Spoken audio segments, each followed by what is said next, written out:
ওরা চলে যাওয়ার পর কি দেখলেন? হ্যাঁ, পর আর কইতে পারি না আমি কিছু। আমি ডরের চোটে আমরা না, আমার বাচ্চা দুজন ঠিক হইতেছে, ওগুলো আমি পাঁচায় দিকে করে আসছি। না, যখন ওরা চলে গেল তখন কি ঘরের দরজা খুলে কি দেখলেন, কি পাইছে, কি বুঝছেন? পরে দেখি যে নিজের লাশ পড়ে রয়েছে, এটা পড়ে রয়েছে।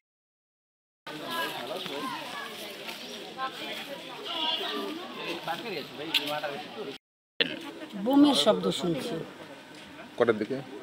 তখন মনে হয় ভোর 5টা। সকালবেলা কি হয়েছিল ঘটনা একটু মানে আপনি একটু খোলামেলা বলেন কি হয়েছে সকাল থেকে? মানে ভোরে আমরা ফজরের নামাজ পড়ে কাইতেই রয়েছি, পরে দেখি কি বুম ফুটতে আছে মতন আমার ঘরের দরজা খোলা আছিল। পরে আমার মেয়ে কয় কি মা দরজাটা লাগাই দেয়। পরে আমি আবার বাইরে আমার বোনজিরে কই কি তুইও ঘরের দরজা লাগাই দে। আমরা দরজা লাগাই দিছি।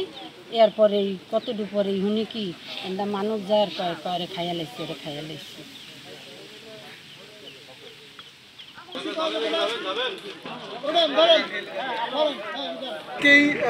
সকাল 6:30-এর দিকে আমাদের এই এলাকায় দুই পক্ষের মূলত আধিপত্য বিস্তারকে কেন্দ্র করে, সেটা রাজনৈতিক এবং এলাকাভিত্তিক স্থানীয় আধিপত্যকে কেন্দ্র করে মূলত সুমন চেয়ারম্যান এবং আক্তার মেম্বার এই দুই গ্রুপের সাথে সংঘর্ষ হয় এবং এই সংঘর্ষে দেশীয় অস্ত্র, লাঠিসোঁটা এবং ককটেলের বিস্ফোরণ ঘটানো হয়।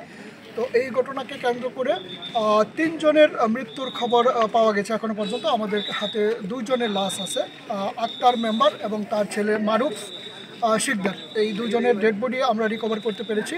আর অপর আরেকজন হচ্ছে সিরাজ, ও সে হচ্ছে রশিদ চৌকিদারের ছেলে, সেও হচ্ছে এই আক্তার মেম্বারের অনুসারী। তো সে আহত অবস্থায় ছিল, তাকে ঢাকা মেডিকেল কলেজ হাসপাতালে নেওয়ার পথে মৃত হয়েছে বলে আমরা খবর পেয়েছি, তবে বডিটা আমরা এখনও পর্যন্ত রিকভার করতে পারিনি। তো পরিস্থিতি মোকাবেলার জন্য আমাদের অতিরিক্ত পুলিশ মোতায়েন রয়েছে, আমাদের র্যাব আছে আমাদের এখানে, এবং সেনাবাহিনীর 4টি টহল পার্টি মোতায়েন রয়েছে এলাকায়। তো এই ঘটনার সাথে যে বা যারা সংশ্লিষ্ট, আমরা খুব দ্রুততার সাথে তাদেরকে আইনের আওতায় আনার জন্য সর্বোচ্চ চেষ্টা করব। আপনাদের যদি কোনো এখন পর্যন্ত কেউ আটক আছে কিনা বা কোনো মালামাল উদ্ধার করছেন কিনা? হ্যাঁ, এই মুহূর্ত পর্যন্ত আমাদের শুধুমাত্র ডেড বডি এবং পিউতে যেই এভিডেন্সগুলো পাওয়া গেছে সেগুলো আমরা রিকভার করতে পেরেছি। আমরা ঘটনার সাথে কাউকে আসলে আটক করতে সক্ষম হইনি, কারণ হ্যাঁ অভিযান চলতেছে। আমাদের র্যাব আছে, পুলিশ এবং সেনাবাহিনীর যৌথ অভিযান চলতেছে। আমরা প্রত্যাশা করতেছি যে এই ঘটনার সাথে যারাই সংশ্লিষ্ট থাকুক আমরা তাদেরকে গ্রেপ্তার করতে সক্ষম হব। রাজনৈতিক বিরোধের কথা বলেন, এখানে রাজনৈতিক কোন দলের সাথে কোন দলের বিরোধ ছিল?